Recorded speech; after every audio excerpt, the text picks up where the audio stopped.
కేంద్ర రాష్ట్ర ప్రభుత్వాలు విద్యా వ్యవస్థను ప్రక్షాళన చేసి పేద వర్గాల భవిష్యత్తుకు తోడ్పాటు అందించాల్సిన అవసరం ఎంతైనా ఉందని కడప ఎమ్మెల్యే మాధవిరెడ్డి పిలుపునిచ్చారు. రెవల్యూషన్ రీ స్టూడెంట్స్ యూనియన్ ఆధ్వర్యంలో సెప్టెంబర్ 6, 7, 8 తిరుపతిలో నేషనల్ కాన్ఫరెన్స్ నిర్వహించనున్న తరుణంలో లోగో ఆవిష్కరణ కార్యక్రమం స్థానిక వైఎస్ఆర్ మెమోరియల్ ప్రెస్ క్లబ్లో నిర్వహించారు. రెవల్యూషనరీ స్టూడెంట్స్ యూనియన్ ఈరోజు విద్యార్థుల సమస్యలు, దానితో పాటు వాళ్ళు పోరాడేది వెనకబడిన ప్రాంతాల అభివృద్ధి కోసము, విభజన హామీల గురించి, అలాగనే ఇంకా అనేక మనకు ఆర్థిక పరమైన సమస్యలు, విశాఖ ఉక్కు, సింగరేణి కాపాడదాం ఇలాంటి పెద్ద ఉద్యమంగా ముందుకు వచ్చి ఈ సమస్యల పరిష్కారం కోసం ఈసారి సెప్టెంబర్ 6, 7, 8 తిరుపతిలో నేషనల్ కాన్ఫరెన్స్ ఏర్పాటు చేసుకున్నారు. దాని లోగో సందర్భంగా ఈరోజు మనం లోగో విడుదల చేయడం జరిగింది. ఈరోజున్న పాఠశాలల్లో అలాగనే విద్యార్థుల సమస్యలు, ఉపాధి సమస్యలు మనం ముఖ్యంగా చూస్తే ఈ గడిచిన 5 ఏళ్ల గురించి మనం మాట్లాడుకుంటే దాదాపు విద్యా వ్యవస్థ మొత్తం పోయింది. 3, 4, 5వ తరగతిని తీసుకెళ్ళి ఉన్నత పాఠశాలలో చేర్చేసి విద్యా ప్రమాణాలు తగ్గించినారు. బేసిక్గా పిల్లలు మనకు స్కూల్లో చేరంగానే అక్కడ బేస్మెంటు వాళ్ళకి సరైన పరిరక్షణ అనేది ముఖ్యం. విద్యా వ్యవస్థలో అక్కడ నేర్చుకున్నదే అక్కడి నుంచి ముందుకెళ్ళడం జరుగుతుంది. కానీ గడిచిన ప్రభుత్వం ఏం చేసిందంటే ప్రైమరీ స్కూల్స్లో తీసుకుపోయేసి హయ్యర్ స్కూల్స్లో కలిపేసి పిల్లలు దాదాపు 7-8 సంవత్సరాలు ఉన్న పిల్లలు దూర ప్రాంతాలకు పోయి చదువుకునే పరిస్థితి ఉండదు. వాళ్ళని అమ్మా నాయన గ్రామాలలో తీసుకుపోయి దింపే పరిస్థితి ఉండదు. ఈ విధంగా ఎంతోమంది పాఠశాల నుంచి విరమించిన పరిస్థితి ఏర్పడింది. అలాగనే ఎంతోమంది టీచర్లని కోతేసేసి 171 జీవో తీసుకొచ్చేసి టీచర్ల ఉద్యోగ అవకాశాలను తీసేసి ఆ విధంగా కూడా విద్యార్థులకి ఒక విధమైన లోటు చేయడం జరిగింది. దాని మీద నాడు నేడు అని చెప్పేసి ఒక కార్యక్రమం తీసుకొచ్చి నిధుల దుర్వినియోగం జరిగింది. ఈరోజు మీరు రాష్ట్రం అంతా వెళ్తే ఎక్కడ నాడు నేడు ప్రోగ్రాంతో 5 సంవత్సరాల నుంచి ఏ బిల్డింగ్ వీళ్ళు ఫినిష్ చేశారు. ఈ కడప నగరంలో చూస్తే దాదాపు ప్రతి ఒక్క స్కూల్ అన్ఫినిష్డ్ ప్లాస్టింగ్ స్టేజ్లో ఉండి ఫినిష్ కాకుండా అరాకొరగా ఫినిష్ చేసి ఇంకా అది విద్యార్థులకు అందుబాటులో రాకుండా వదిలేసినారు. నేను కూడా దాదాపు గెలిచినప్పటి నుంచి దాదాపు 7-8 స్కూళ్ళకి వెళ్ళి చూడడం జరిగింది. ఎక్కడే కానీ ఒక్క చోట కూడా నాడు నేడు కార్యక్రమం ద్వారా నిధులు వెచ్చించి వాటిని స్కూళ్ళకు అందజేయడం ఎక్కడన్నా జరిగిందా? ఒక్క స్కూల్ 4 కోట్లు 5 కోట్ల రూపాయలు మున్సిపల్ స్కూల్లో అయితే ఆకువీధుల దగ్గర దాదాపు 4 కోట్ల రూపాయలు ఈ యొక్క డెవలప్మెంట్కి ఇచ్చినారంటే 4 కోట్లు అంటే బ్రహ్మాండంగా కట్టేయచ్చు. విపరీతమైన అవినీతిని ప్రోత్సహించినారు ఈ నాడు నేడు ప్రోగ్రాం ద్వారా. వీళ్ళు చేసిందంటే 5 సంవత్సరాలు విద్యార్థులని స్కూల్ డ్రాప్అవుట్స్ చేసినారు. ప్రభుత్వ ధనాన్ని ఈ నాడు నేడు కార్యక్రమం ద్వారా దుర్వినియోగం చేసినారు.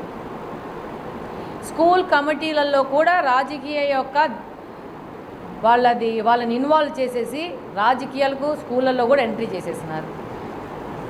స్కూల్ కమిటీలు అంటే ఏ విధమైన రాజకీయ సంబంధం లేని వాళ్ళు పేరెంట్స్ వెళ్ళి అందులో కమిటీలు ఏర్పడి ఎలా జరుగుతున్నాయి పనులని పరిరక్షణ కోసం పెట్టిన కమిటీని కూడా నాశనం చేసేశారు. అలాగనే మీరు ముఖ్యంగా చూస్తే ఈరోజు గత 5 సంవత్సరాల నుంచి డిఎస్సి ఎగ్జామ్ జరగలేదు.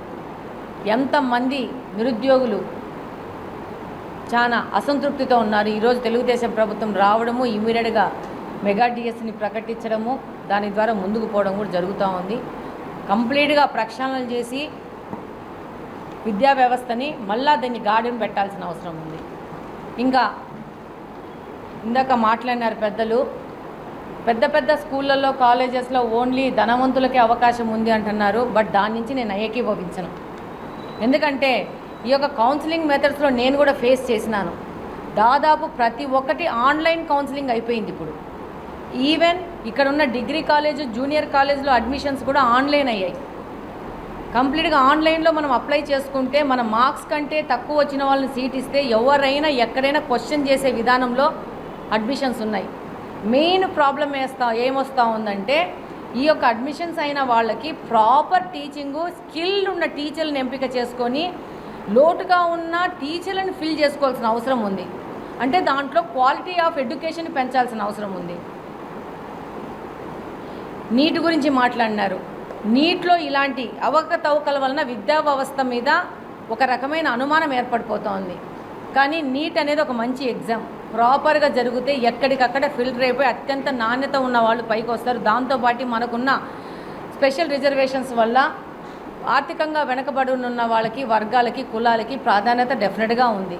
కాకపోతే సిస్టంలో కొంతమంది స్వార్థపరులు ఈ యొక్క సిస్టమ్ సరిగ్గా రన్ చేయకుండా దీంట్లో కూడా దూరిపోయి దీంట్లో అవకతవకలు చేసుకుంటూ అవహేళన, అపహాస్యం చేస్తూ ఉన్నారు.